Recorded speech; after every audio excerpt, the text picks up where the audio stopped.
ko'y tanging ikaw.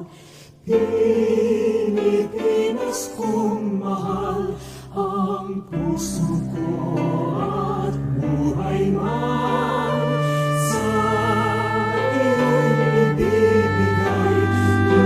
Tungkulin kong nagampanan na lagi kang paglingkuran.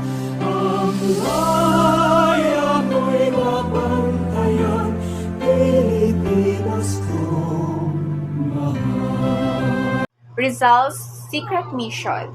This mission, which Rizal conceived with the approval of his older brother Pasiano, was to observe keenly the life and culture, languages and costumes, industries and commerce, and governments and laws of the European nations in order to prepare himself in the mighty task of liberating his oppressed people from Spanish tyranny.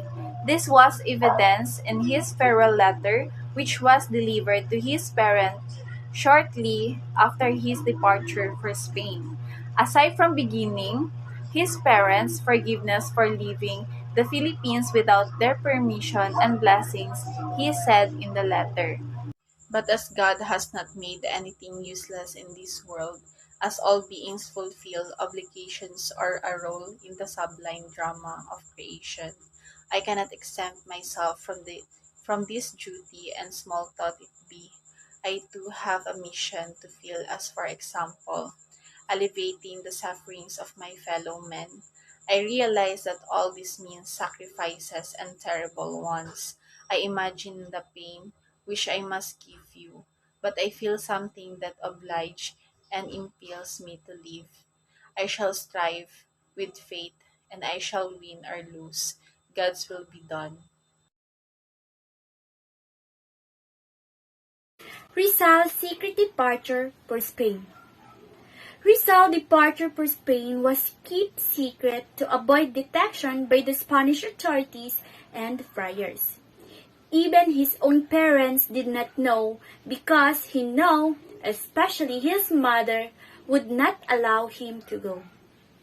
Only his older brother Pasiano, his uncle Antonio Rivera, father of Leonor Rivera, his sisters, Neneng and Luciana, the Valenzuela family, Captain Juan and Capitana Senday and their daughter Urang, Pedro A. Paterno, his compadre Mateo Evangelista, the Ateneo Jesuit fathers, and some intimate friends including Chincoy or Jose M. Cecilio.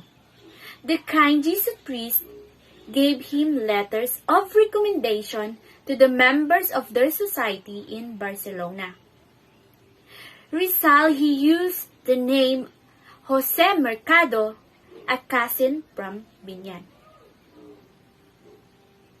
Before his secret departure, he wrote a farewell letter for his beloved parents and another one for his sweetheart, Leonor Rivera. Both letters delivered shortly after he sailed away. On May 3, 1882, Rizal departed on board by the Spanish steamer Salvador bound for Singapore. With tears in his eyes and gloom in his heart, he gazed at the receding skyline of Manila. He hastily took a paper and pencil and sketched it as it vanished in a view. Singapore. During the voyage to Singapore, he carefully observed the people and things and on board the steamer. There were 16 passengers, including himself, 5 or 6 ladies, many children, and the rest gentlemen. He was the only Filipino, the rest were Spaniards, British, and Indian Negros.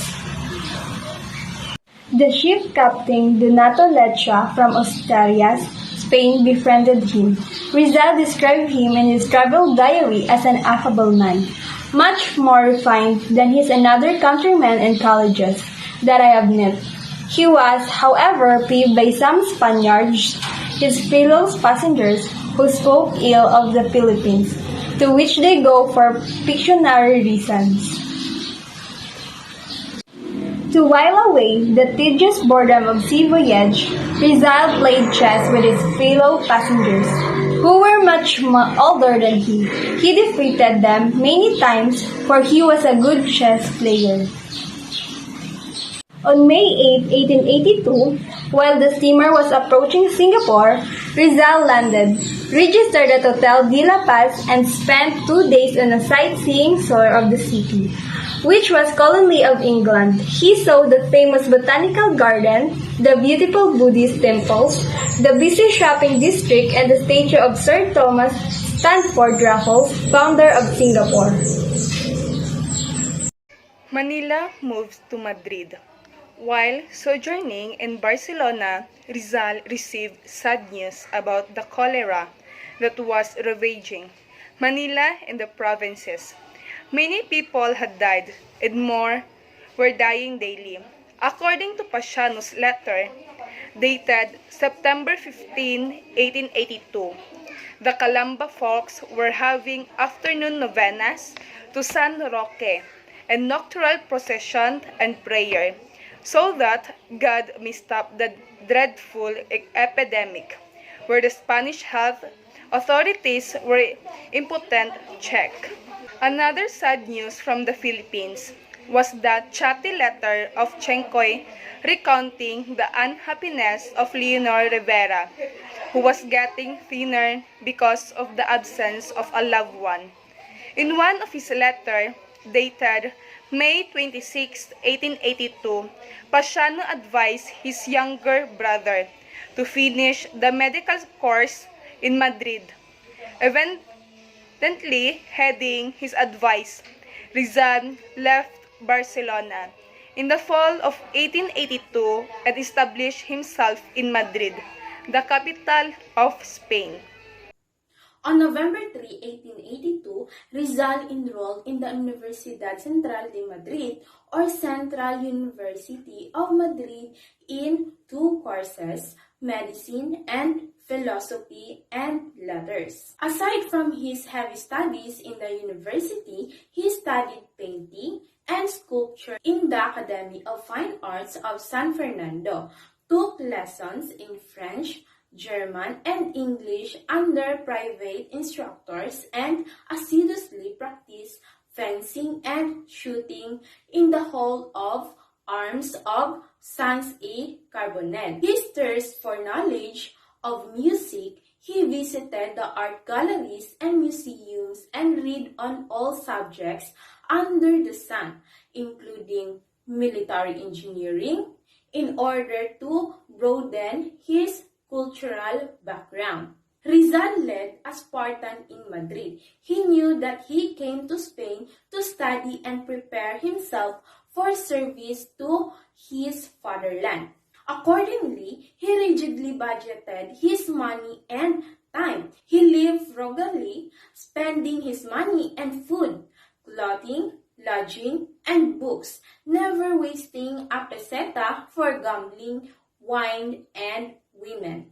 His only extravagance was investing a few pesetas for a lottery ticket in every draw of the Madrid lottery. He spent his leisure time reading and writing at his boarding house, attending the reunions of Filipino students at the house of the Paterno brothers, including Antonio, Maximo, and Pedro, practicing fencing and shooting at the gymnasium. At other times, during summer twilights, he sipped coffee and fraternized with the students from Cuba, Mexico, Argentina, and etc. at the Antigua Cafe de Levante. On Saturday evenings, he visited the home of Don Pablo Ortega y Rey, who lives with his son Rafael and daughter Consuelo. Don Pablo has been city mayor of Manila during the administration of the liberal governor Carlos Mad de la Torre on 1869 to 1871 and was later promoted vice president of the Council of the Philippines in the Ministries of Colonies, or Ultramar. Romance with Consuelo Ortega y Perez. Rizal was not a handsome man. In physique, he was neither dashing nor imposing, for he was a shy small man, a few inches above 5 feet in height. But he possessed an aura of charisma, due to his many splendid talents and noble character, which made him attractive to Roman's young women. No wonder the prettier of Don Pablo's daughter, Consuelo, fell in love with him. Studies completed in Spain. Rizal completed his medical course in Spain. He was conferred the degree of licentiate in medicine by the Universidad Central de Madrid on June 21, 1884. The next academic year is 1884 to 1885. He studied and passed all subjects, leading to the degree of Doctor Medicine. After completing his studies in Madrid, Rizal went to Paris and Germany in order to specialize in ophthalmology. He particularly chose this branch of medicine because he wanted to cure his mother's eye ailment. He served as assistant to the famous oculist of Europe. He also continued his travels and observations of European life and customs, government and laws in Paris, Heidelberg, Leipzig, and Berlin. In Berlin, capital of then unified Germany, he met and befriended several top German scientists, Dr. Fyodor Jagor, Dr. Adolf B. Meyer, Dr. Hans Meyer, and Dr. Rudolf Virchow. His merits as a scientist were recognized by the eminent scientists of Europe. After acquiring enough experience as an ophthalmologist in Dr. Wickert's clinic, Rizal reluctantly left Gay Paris on February 1, 1886 for Germany. He visited Strasbourg, the capital of Alsace-Lorraine, and other German border towns. On February 3, 1886, he arrived in Heidelberg, a historic city in Germany famous for its old university and romantic surroundings. For a short time, he lived in a boarding house with some German law students. These students found out that Rizal was a good chess player, so that they made him a member of the Chess Players Club. He became popular among the German students because he joined them in their chess games and beer drinking and watched their friendly saber duels. After a few days, Rizal transferred to a boarding house which was near the University of Heidelberg. He worked at the University Eye Hospital under the direction of Dr. Otto Becker, distinguished German ophthalmologist, and attended the lectures of Dr. Becker and Professor Wilhelm Queini at the university. During weekends, Rizal visited the scenic spots around Heidelberg, including the famous Heidelberg Castle, the romantic Neckar River, the theater, and the old churches. He noticed that the German Catholics and Protestants practiced ecumenism, for they lived together in harmony and cordiality.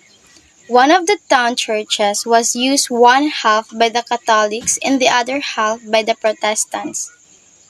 The Flowers of Heidelberg by Dr. Jose Rizal. Go to my country, go, O foreign flowers, sung by the traveler along the road, and under that blue heaven that watches over my loved ones, recount the devotion the pilgrim nurses for his native sod.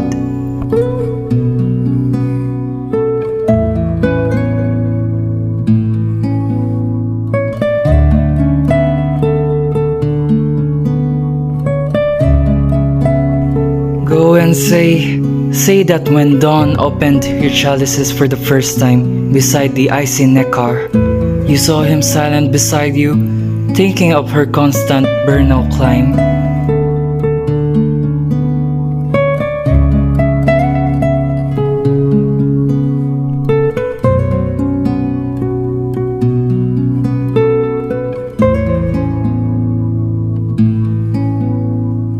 Say that when dawn, which steals your aroma, was whispering playful love songs to your young, sweet petals, he too murmured canticles of love in his native tongue. That in the morning, when the sun first traces the topmost peak of Kinigshtul in gold, and with a mild, warm races to life again, the valley, the glade, the forest, he hails that sun, still in its dawning, that in his country in full zenith blazes.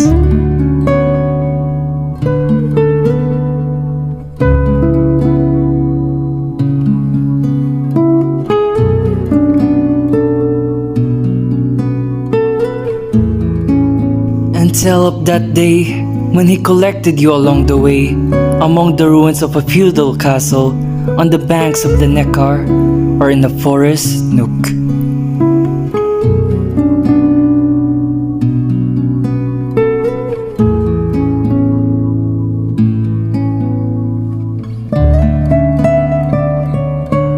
Recount the words he said, as with great care, between the pages of a worn-out book, he pressed the flexible petals that he took.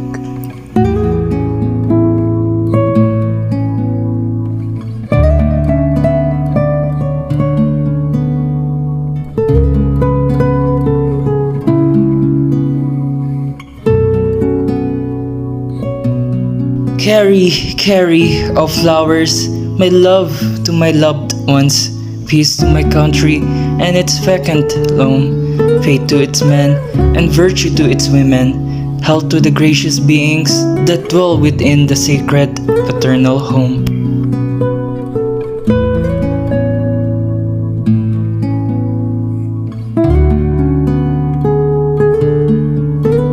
When you reach that shore, deposit the kiss I gave you on the wings of the wind above, that with the wind it may rove, and I may kiss all that I worship, honor, and love.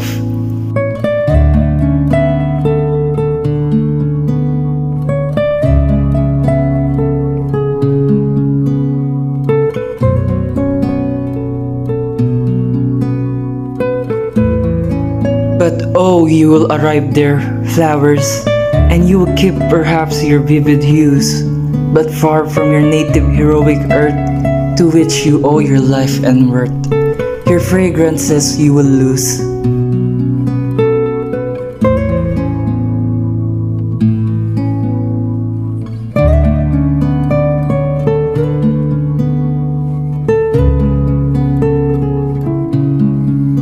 For fragrance is a spirit that never can forsake, and never forgets the sky that saw its birth.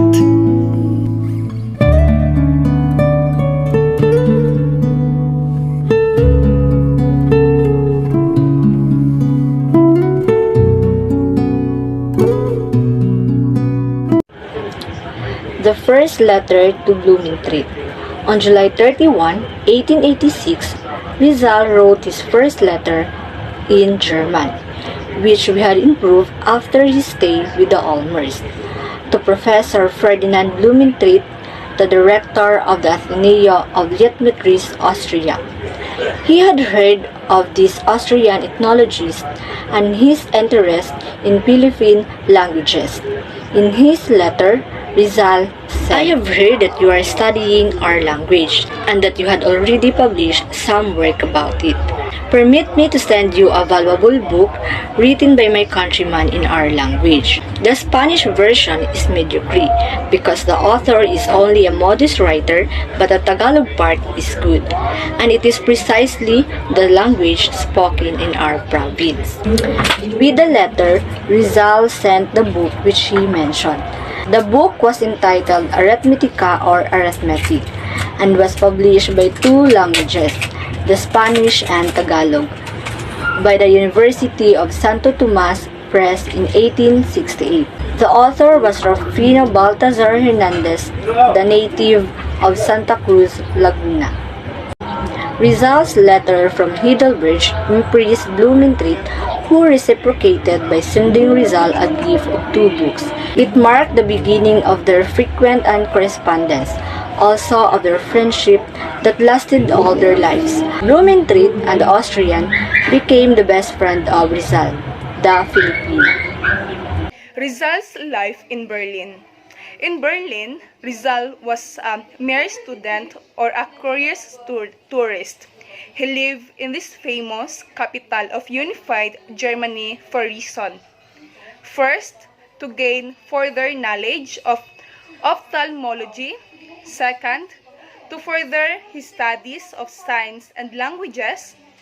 Third, to observe the economic and political condition of the German nation. Fourth, to associate with famous German scientists and scholars. And fifth, to publish his novel, No Limitang Here. Rizal spent winters in many temperate countries. The winter of 1886 in Berlin was his darkest winter. During this bleak winter, he lived in a poverty because no money from Calamba and he was flat broke.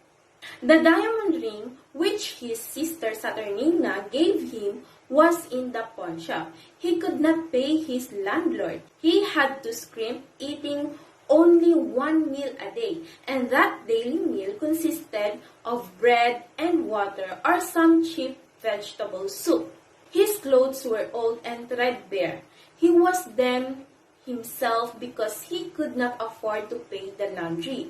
Out in a faraway Calamba, Pasiano tried desperately to raise money. He knew his young brother was in dire financial situation in Berlin, but the crops had failed due to ravages of the locusts.